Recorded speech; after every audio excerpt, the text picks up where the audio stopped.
Sit down a while, son.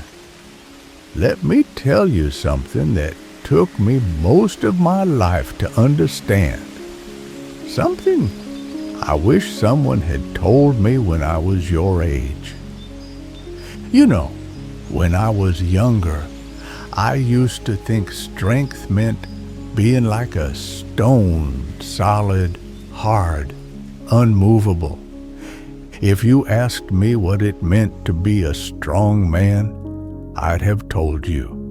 Never cry, never bend, never back down. Stand firm like a boulder against the storm.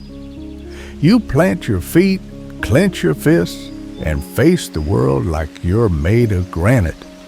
But now, sitting here by this old river, watching that great tree across the water sway gently in the breeze, I see it differently. I see something deeper, something stronger. The stone, it's what we admire in our youth. It looks strong. It doesn't move. It doesn't change. But son, let me tell you something most folks don't learn until the years have worn their edges. Stones crack.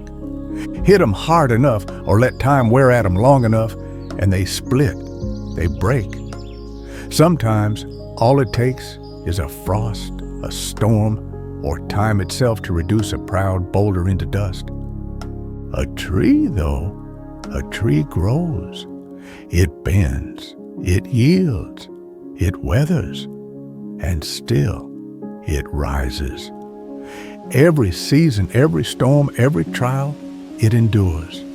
And in that endurance, it becomes something beautiful. That's the kind of strength I've come to understand, the kind that matters, the kind that lasts.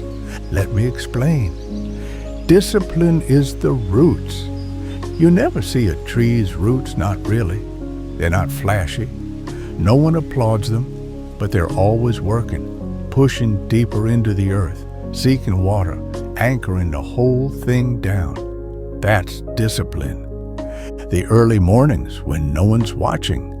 The decisions you make when it'd be easier to take the shortcut. The way you keep showing up, steady, committed, humble. Every little choice adds another inch to those roots. It's easy to look strong when the sun is shining and the soil is soft. But the test of discipline comes in drought. When things are dry, when resources are scarce, when quitting seems like the easiest road. That's when those roots, those habits, those principles, that grit, keep a man standing. Without roots, a tree falls. Without discipline, a man does too. Then there's patience, the seasons. Look at that tree in winter. It doesn't panic, doesn't shout at the sky or try to force spring to come early. It just waits, still, silent, trusting, knowing that winter passes. It always does. The snow will melt. The ground will warm. The sun will return. We live in a world that worships urgency. Everyone's rushing, climbing, grabbing, pushing to be first.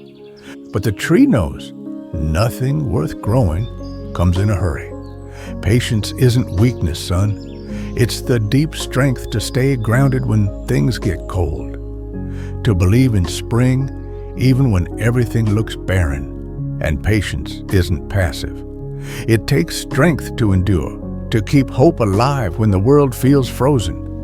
It's a quiet kind of bravery, to wait with grace, to trust the process, to grow slowly, deeply, and well. And then there's restraint, the way a tree bends in the wind. You've seen storms, heavy winds come barreling down, branches thrashing, but the tree doesn't fight it head on. If it did, if it tried to resist every gust with brute force, it'd snap. You'll find the broken ones after every storm proud, straight, and shattered. Instead, it yields. It sways. It lets the storm pass through it. The roots hold firm, but the branches give way. That's not giving up. That's wisdom. That's knowing when to stand and when to bend. Restraint isn't about weakness. It's the kind of strength that says, not every battle is mine to fight. Not every insult needs an answer. Not every hardship requires me to clench my fists. There's strength in silence, in waiting, in choosing peace over pride. The tree lives not because it resists every force, but because it knows how to move with it without losing itself. The stone can endure a single blow, maybe two, but eventually it cracks. The tree, it lives through 1,000 storms, and each one only teaches it how to sway a little better next time. You see, son, real strength isn't always loud. It isn't always seen. Sometimes it's just a man choosing kindness over ego, or silence over rage, or staying when it'd be easier to walk away. It's being firm in your values, but soft in your manner. It's standing tall, not to tower over others, but to give them shade. I've known men who could lift twice their weight, but couldn't carry the burden of a wounded heart. And I've known others, quiet ones, who held families together, held friends through grief, held themselves through failure with a strength you can't measure in muscle. The stone may impress you once, but the tree will give you shade, bear fruit, weather years. It grows, it gives, it lives, and long after it's gone, something will grow in its place. That's legacy, that's life, and that, my boy, that's the kind of strength that matters. So when life tells you to be hard, be still, be quiet, be tough, remember the tree.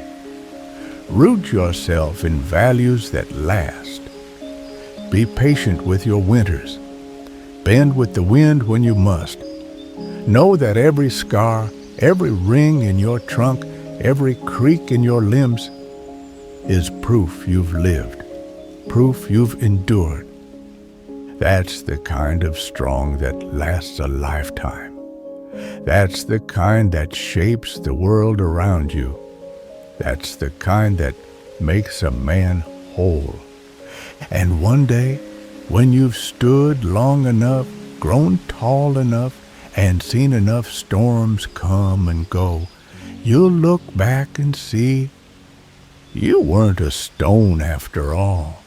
You were a tree.